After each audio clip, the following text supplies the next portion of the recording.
Hello everyone, and welcome to episode 6 of #IGD Talks. My name is Raquel Simpson, and I will be your host for today. Just to introduce myself, I'm a practical nursing student, and I hold a master's degree in emergency management. Recently, I have embarked upon this wonderful journey of gerontological nursing. In this podcast series, I will be introducing a number of special guests who will be providing insight in dementia care, dementia research, education, and training. Let's get started. Enjoy the show. Hello, everyone, and welcome to episode number 6 of our web podcast series. Today we have a very amazing guest whose name is Barb McCoy. So thank you very much for being here, Barb. We're super excited to have you. Thank you for inviting me, Raquel. Yes. So maybe if you can start off, you can introduce yourself so our audience has a bit of information about you and the wealth of experience and knowledge that you have. Well, thank you. Yes, I will. So my name is Barb McCoy. I'm actually a registered nurse. I have over 45 years of experience in geriatric care, specifically with managing the care of persons with dementia in hospital, long-term care, and the community.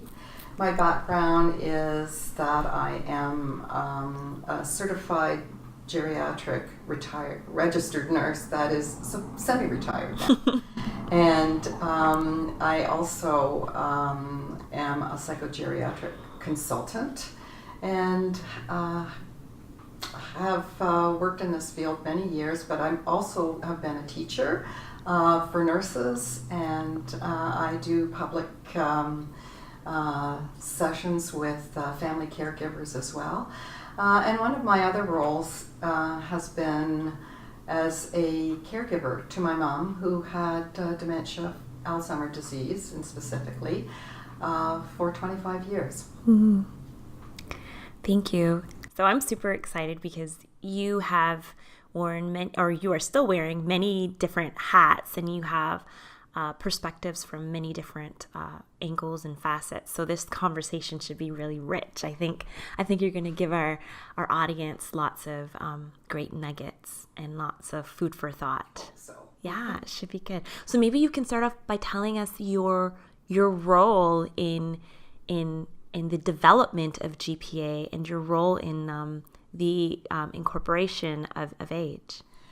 Okay, actually, this really started out with AGE at the beginning was called the Continuing Gerontological Education Cooperative, and it was developed in Hamilton, but the cooperative reached the Niagara region as well.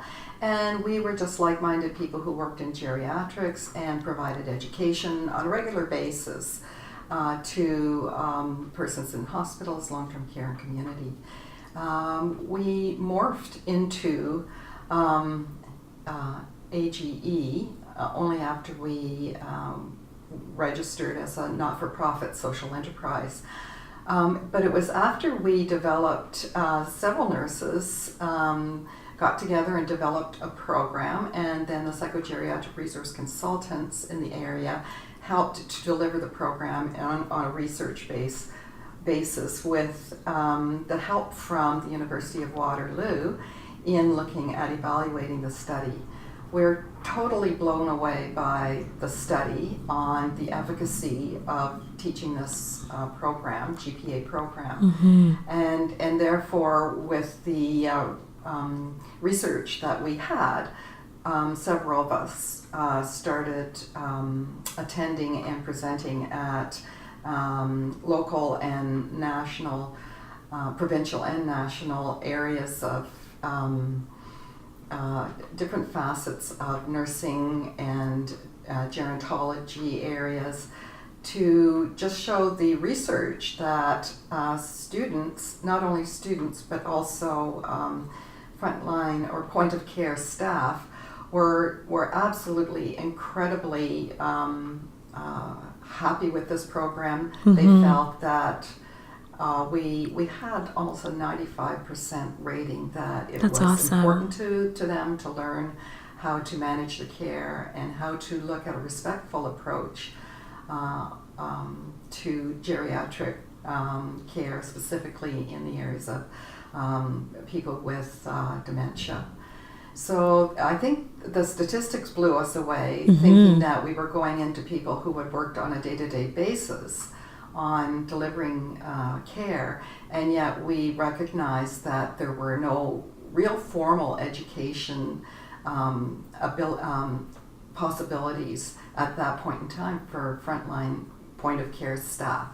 And so, as well as management who required, what we did was we required at least one or two managers to come and participate in this research study as well, because we felt that they would be the leaders in the care on the units and wards, and that they were very important to be able to promote this gentle, persuasive approach. Right. Yeah. Right. So the research that I want to kind of piggyback and keep continuing about the research, I want to also ask you about the research that was done with Dr. Tricia Wu. Yes. And you were also present at the GSD workshop, correct? Yes. Can you talk a little bit about that and your experience in that workshop, in that specific research study? Yes, I was really excited to be part of this, because what we're looking at is a web-based program, and we weren't quite sure whether that would work or not, but utilizing a flipped classroom, what we call a flipped classroom.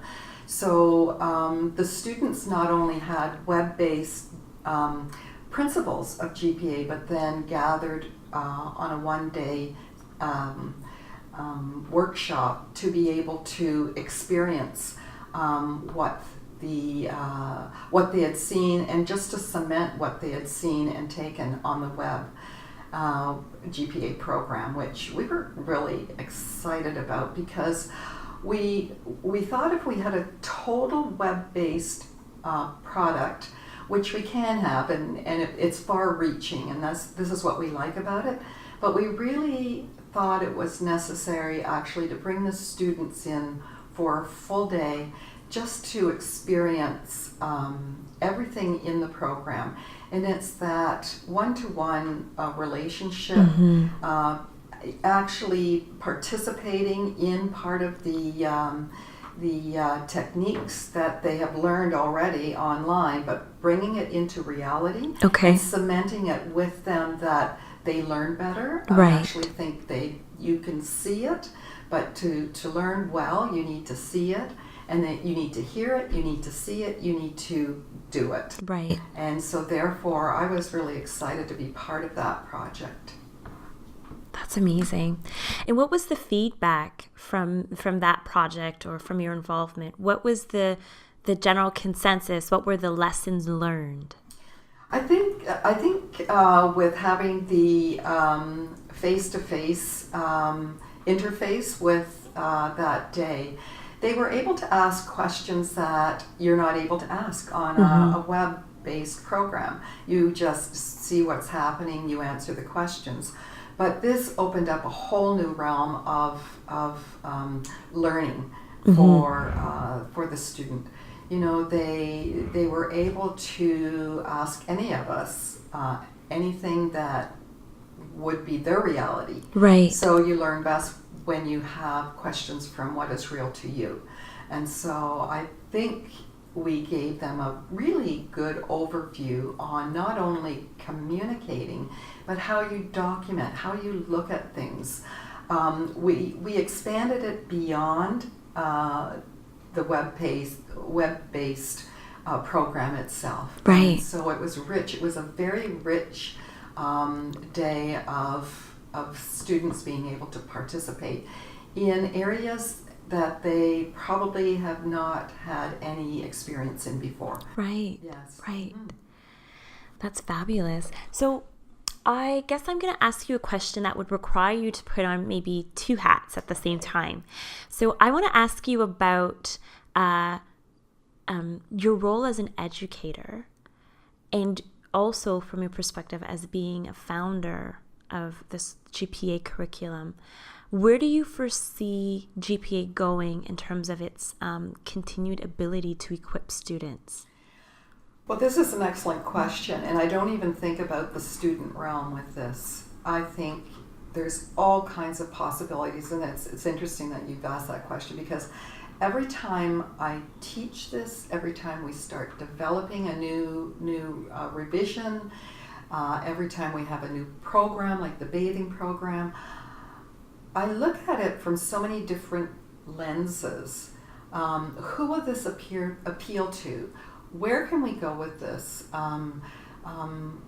How do we maintain the integrity? So as a founding member and as a board member and as a person who teaches with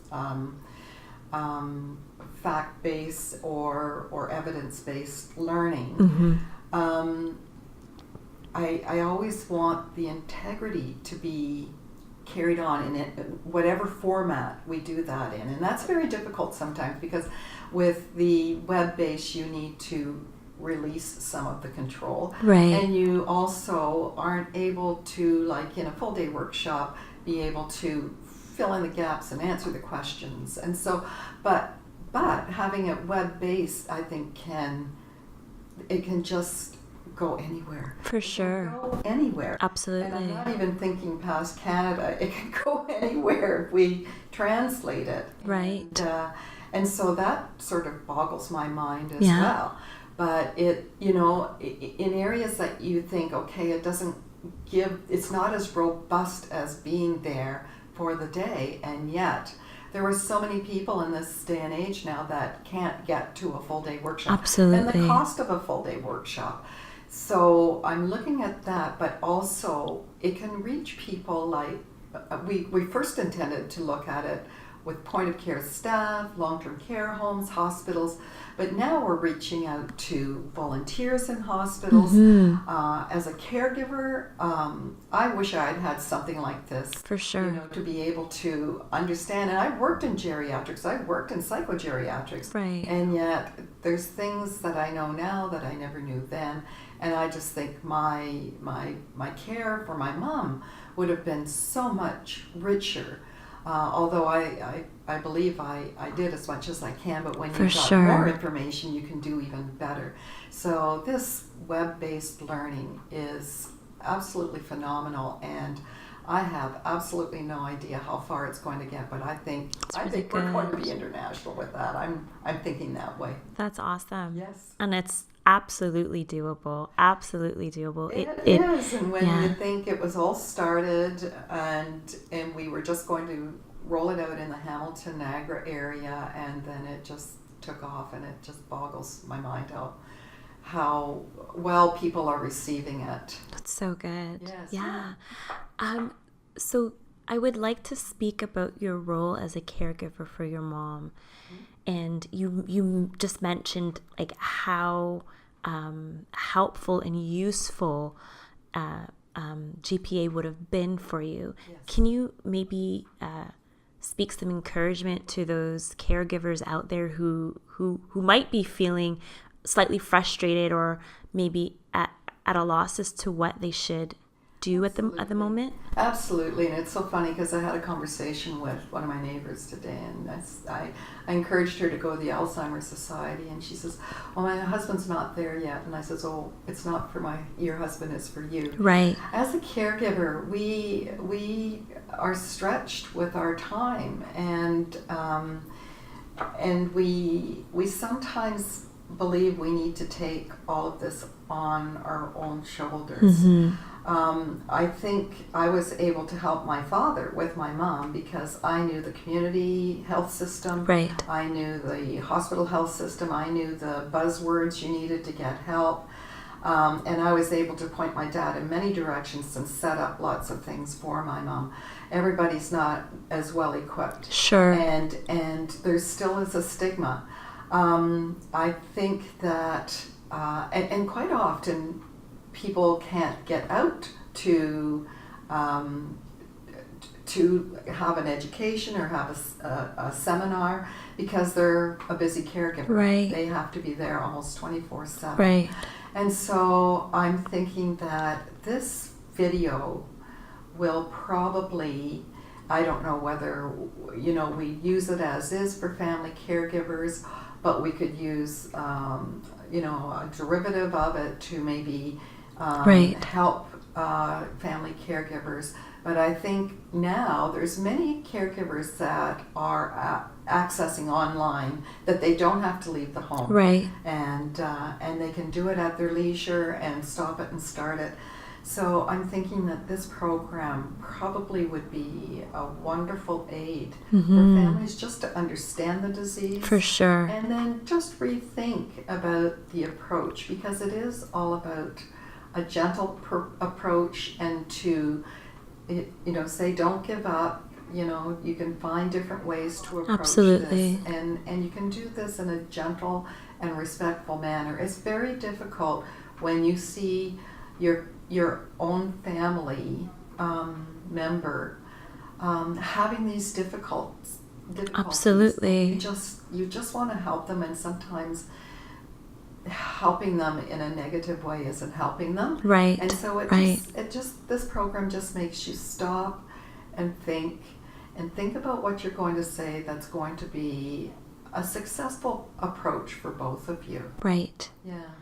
That's so good. That's I think that's key, because I think from the caregiver perspective, part of the challenge is to have known someone to be a certain way, and they are no longer that way, or many aspects of who you knew them to be are no longer there. I think sometimes that transition can be quite difficult. It is difficult, and you, as you live with someone for many years, you develop a communication Right. that is suitable to both of you. Right. And then to ask somebody after 50 years to change the way they communicate Right. with their spouse or whatever family member it is, that's a difficult thing, because you've gotten into that group for so long. Right. And so this does teach you to think about your approach. And also it talks about how the brain works. And sometimes I find people believe the person is doing this behavior on purpose. Right. And this demystifies this myth, because it brings it all back to, this is organic, this is a brain disease. Yeah. This is how the brain works, and when that area is damaged, this is how they behave. Right. And that sort of brings them to an aha moment. So our module 2 actually brings that out very loud and clear. Yeah. And when I was with families, it was sort of their aha moment, thinking, oh, I guess it isn't being done just to be mean to me, or Right. to, it is. It's an organic thing. It's a brain disease, and we have to look at it that way, and that actually how they're behaving is very normal to the disease they have. Right. Yeah. To the trajectory of the condition. And I think that's what you said was so important, because I think as a family member, it's hard to not take it personal. It's really hard to differentiate, and I think you can appreciate that being a nurse, being a practitioner, and providing care for someone, but then providing care for a loved one is two different things. Absolutely. And sometimes it's hard. Yeah. It is hard, and you're overwhelmed. You're overwhelmed in your family commitment. It's difficult, and sometimes the spouse thinks they have to take it on themselves, or the family member that comes in and tries to help and doesn't understand that either. The family dynamics are very, very confusing at that time, not knowing what to do. and not going out for help as well. So, Yeah. I think at that point in time, you need to find as much information as you can. And if this is accessible, then this is bonus. Absolutely. Yeah. Absolutely. Any final thoughts for our audience? Any final words that you have?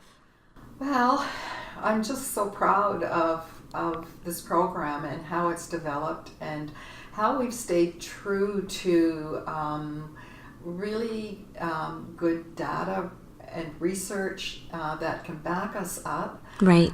Because quite often we'll have pushback on saying, well, we've always done it this way,